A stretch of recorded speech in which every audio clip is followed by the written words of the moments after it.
Morning, sixth grade, and welcome to class today. I hope you might have recognized that I got a super special shirt on today. It says HPCA Race for Education 2020. So I made that yesterday in order to celebrate our Race for Education. And if you missed any of the activity, you can go back. There was a live stream on Facebook and on YouTube, and you can watch all those. And so there's actually one where I do some jazzercise, is what it's called. And it's a ridiculous activity. It was pretty funny. So if you haven't seen it, go watch it and have a little bit of fun. Okay? It was a really great time. But now for class today, I want to focus in on Jesus' burial in the tomb. So if you remember, we've been talking about Jesus' crucifixion and all the events leading up to that. But now, today, we're going to focus on when he is buried in the tomb. And there's a couple of things that I want to focus on. The first thing is I want to go into some of the details of how Jesus was buried, just so you have sort of an idea of what went into that. But then I also want to talk about what does it mean for us today that Jesus was buried in a tomb. So in terms of the details of how he's buried, you heard, if you read the scripture already, I hope you did read those verses, that a man named Joseph of Arimathea decided to bury Jesus. Now this is important because typically criminals would have just been buried in mass graves. In other words, there would have been a bunch of bodies all around them and they just kind of got thrown in there and it wasn't important at all. And so Jesus would have been in one of these graves with these criminals. But Joseph wanted to make sure that Jesus had an actual proper burial. And if you heard, Joseph is very rich.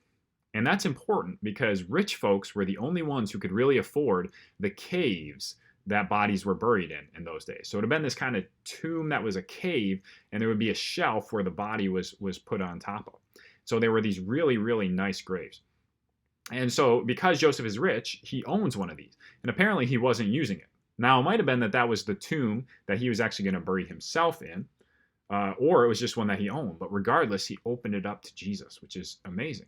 But this is pretty crazy because Joseph, it also says, is part of the Sanhedrin. Now, if you remember, we've heard that word Sanhedrin once before. Does anybody remember where that word came from? So the Sanhedrin was the Jewish court that held Jesus' first trial. You remember he had two trials. The first one was a Jewish one, and then the second one was a Roman one. So that first Jewish one was before the Sanhedrin. And if you remember, the Sanhedrin did not like Jesus. They tried to frame him, and they met at night when they were not supposed to, just to make sure that they could get the perfect story to make sure that Jesus was killed off. And the scripture, though, tells us that Joseph, who had Jesus buried, was part of the Sanhedrin. So that's crazy. This group that hated Jesus so much, now he's burying him. So it says that Joseph had started to follow Jesus, which is amazing. And so it means that either he voted against the rest of the Sanhedrin and said, no, he's not guilty. Jesus is not guilty. Or it means he was not there when they were plotting. Because if you remember, they were going against the rules by meeting at night. So it might have been that he just was staying away from that. But regardless, we know that he's actually a follower of Jesus. So now, here's what's wild. Because Joseph buries Jesus, he's risking a lot. Because the rest of the Sanhedrin, they're not going to like that. They're not going to like that he does this. So he is really risking all of his power and his reputation. He's really risking his job. Okay, his whole job could be on the line. He could be gone. And they might begin to hate him just like they hated Jesus. And so he's really risking so much in doing this. And so after this video, I'm going to invite you to answer the question on the Google Doc that asks, what risks have you taken for Jesus? Or what risks could you take if you haven't taken any yet? So you'll have a little bit of time to reflect on that in a minute. And my hope is that Joseph serves as really an example for you of how we can take risks in our following Jesus, because I think it does require that of us. Now, a little bit later, after they talk about Joseph, the scripture also talks about the fact that they would basically take these bodies and they would wrap them in linen cloths, and they would pack all of these spices into the cloths. And usually that was the job of women in those days, was to care for the body in that way. And now this is kind of like basically what the Egyptians would do with mummies. You've probably heard about that. Maybe even in your history class you've gone over it. But yeah, they would wrap it in order to preserve the body and to make sure that it didn't stink so bad. And so it was kind of a similar process to what they do with mummies. And so that gives you a little bit of detail in terms of just how this all happened. But now I want to shift and I want to talk about why that's so important for us as believers. In order to help us understand just why Jesus' burial is so important, Jesus actually gives us an image himself. He gives the image of a seed. And here are the words that he says. This comes from John 12, verse 24. He says, "What I'm about to tell you is true. Unless a grain of wheat falls to the ground and dies, it remains only one seed. But if it dies, it produces many seeds." Now, I've got a little bit of a video that I'm going to have you watch right now to show what that process of growing out of that seed is. What you're going to see is that the little seed begins to die away, and this plant comes up and through, and its roots go down. And we're going to discuss how that is actually sort of like what happens for us when we begin to follow Jesus. Okay, so here's the video right now.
And so as you saw in that video, the little kernel, the little seed begins to die away. And as it does, now suddenly this new life, this new plant comes up and its roots go down. And Jesus uses this as a comparison as to what happens to him, right? So he's dead inside of the tomb for 3 days, just like that seed dying. But 3 days later, he rises again to new life, just like that plant coming up out of that dead seed. And then because of that new life, it also scatters seeds and it spreads the message all over the place. And more people begin to follow and know Jesus. And doesn't just happen to Jesus, it also happens to us. And this is why it's so important that we know that Jesus was buried in a tomb. Because for us, there's also stuff in our life that needs to die. Maybe we are really misbehaving all the time. Maybe we just feel really, really down all the time. Maybe we talk back really quickly. Whatever it is, we all have these habits that need to die. But as they die, and as Jesus puts them to death on the cross, so he puts those things to death in us, that allows us to then live a new life, like that plant coming up. So I'm going to have a couple of questions for you to consider what things in your life need to die so that you can have new life. And as you do that, then how can you encourage others as well to begin to follow Jesus and to experience that new life for themselves? Okay? So after this video, go ahead and finish the rest of the questions on the Google Doc. Then you can submit them and you are done for the day. Thanks so much, 6th grade.